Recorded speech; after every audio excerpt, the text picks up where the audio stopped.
যে আপনি শাহবাগে গেছেন, আমি গেছি, শাহবাগে যাবো, আমি কেন যাবো না? রসুল সাল্লাল্লাহু আলাইহি সাল্লাম শাহবাগের এরা তো কাফের হয়ে যায় নাই, যারা ছিল এই যে 5 লাখ মুসলমান যারা নাকি জামাত ইসলামের বিরুদ্ধে কি করলো, এরা আন্দোলনটা কিসের বিরুদ্ধে ছিল? ইসলামের বিরুদ্ধে ছিল না, তো ছিল জামাত ইসলামের কাদের মোল্লারে শাস্তি নিয়ে তারা কি আন্দোলনটা শুরু ছিল। আর আপনাদেরকে বললাম যে জামাত ইসলামী আবুল আলা মওদুদীকে তৈরি করছিল কে? ইংরেজে। এর মতন ইসলামের ক্ষতি আর কারো দ্বারা হয়নি, এর মতন জামাত ইসলামের মতন আমাদের স্বাধীনতার বিরোধিতা আর কারো দ্বারা হয়নি।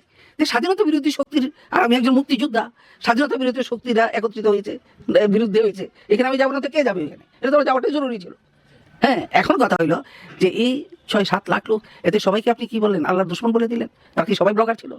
ব্লগারের মধ্যে কিছু সংখ্যক ছিল ব্লগ, এবং এরাও যে ব্লগের মধ্যে রাসূল সাল্লাল্লাহু আলাইহি ওয়াসাল্লামের বিরুদ্ধে লেখছে, এটা প্রকাশ পাইলো রাজীবের হত্যা পরে। রাজীব হত্যার আগে তো প্রকাশ পায়নি। আর আমি গিয়েছি ওইখানে তৃতীয় দিনে, তখন তো তারা জানেও না এখানে ব্লগার আছে কি নাই।